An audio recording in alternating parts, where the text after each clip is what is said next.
donc tey ñoo ngi fii ci manufacture di def benn activité boo xamante ni mën nañu c'est une activité annuelle boo xamante ni la JPS Thiès Nord daf koy def chaque année. ren nag mu nekk benn événement boo xamante ni c'est particulier parce que pour la première fois JPS Thiès Nord di ko def ànd ko ak ñi ñuy tuddee le mouvement national des enseignants patriotiques. activité bi nag li ko sabab mooy à chaque fois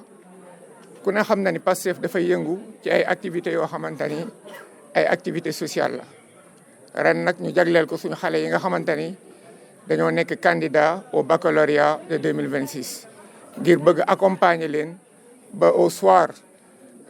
bu ñuy joxe les résultats du bac 2026 ñoom ñëpp ñu mën a am seen premier diplôme universitaire. naka lañ ko doon defee nag mooy à chaque fois bu ñu nee bac bi des na 3 mois dañuy organiser ce qu'on appelle des classes virtuelles pour un peu recueillir, n'est-ce pas, informer tous les candidats pour que ñoom ñu mën a intégrer cette classe virtuelle via WhatsApp. bu ko defee ñu organiser leen si matières yi nga xamante ne si la ñuy gën a am ay jafe-jafe comme histoire géo, français, philosophie. bu ko defee ñu leen defal des séances de révision en ligne via Google Meet. maintenant nag bu ñu demee ba nga xamante ne bac des na 2 à 1 semaine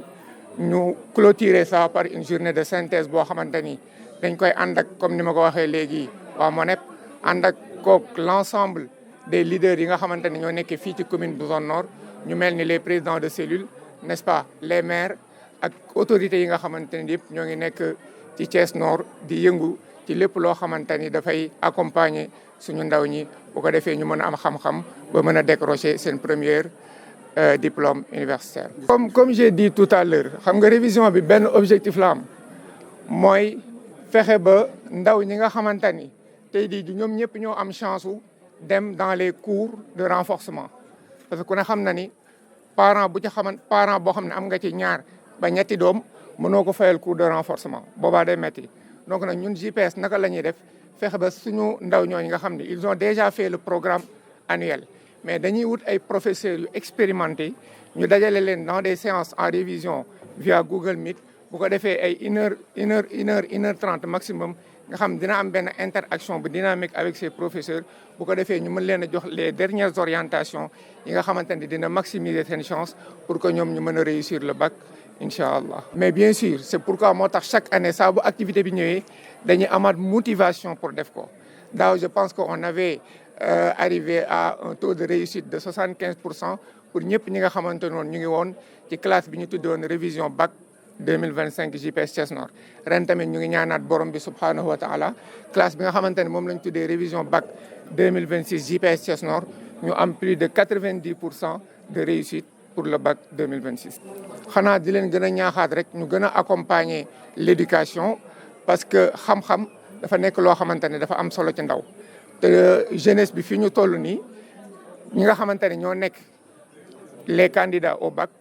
dañ leen bëgg a accompagner ñoom pour que ñu mën a décrocher seen premier diplôme universitaire. donc di ñaaxaat autorité bu baax ñu bàyyiwaat xel éducation parce que l'éducation piliers yi nga xamante ne yu am solo la pour le développement de notre pays. moom laa doon wax léegi rek une satisfaction totale ndax boo duggee ci biir salle bi nga ñëw xool les professeurs dynamiques bi ñu demee nga ñëw dugg ci salle bi xool ni mu feesee les élèves sont venus de partout. Tout à l'heure j'ai entendu des élèves en se présentant ñu wax ni ñoom Thiénaba lañ jógee donc pour wan ni rek séance de révision bi dafa nekk une lettre d'or maintenant devenue au niveau de la section loolu moo tax tey jii ñëpp nga gis engouement mi ak détermination bi nga gis Pastef gi yëpp ñëw toog mouvement yëpp ñëw tey jii boo gisee di nga gis mouvement yëpp ñëw te loolu nag su mënee am c'est à travers notre coordinateur le coordinateur départemental en l'occurrence monsieur le ministre Birame Souleye Diop qui est aussi parrain de cet événement. Ensuite le coordinateur aussi de la section Mamadou Diakhaté, le maire Mamadou Diakhaté qui est aussi parrain de cet événement. Ils n'ont jamais lésiné sur les moyens pour la réussite de ces journées. Pour rappel, la journée de synthèse a toujours été organisée par le MONEP Thiès Nord.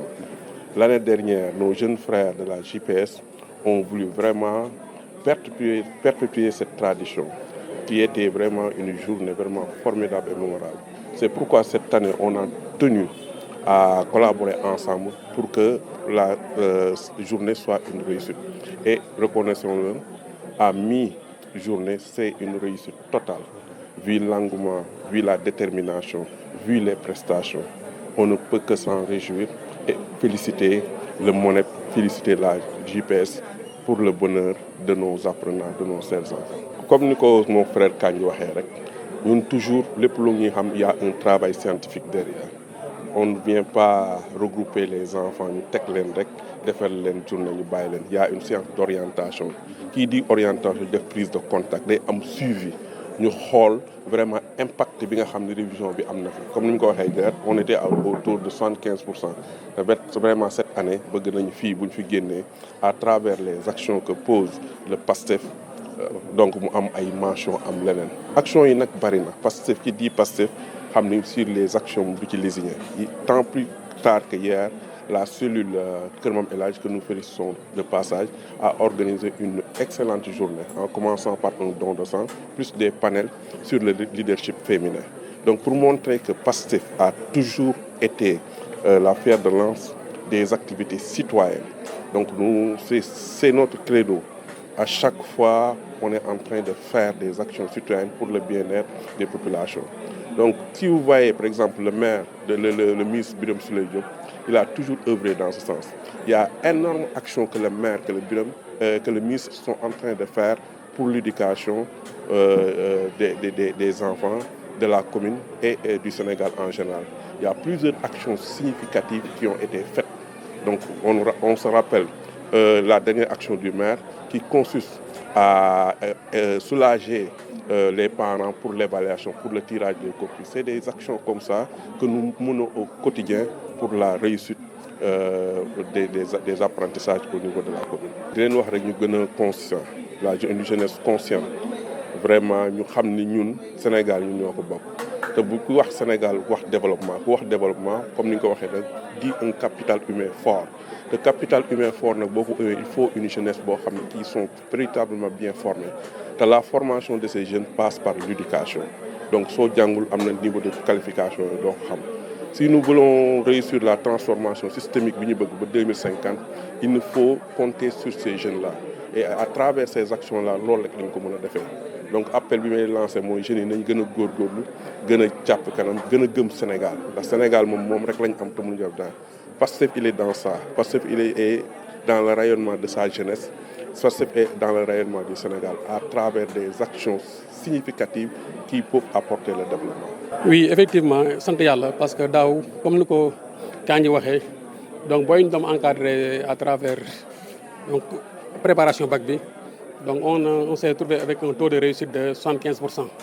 Donc c'est une satisfaction parce que niveau national bi mu ngi tourné autour de 40%.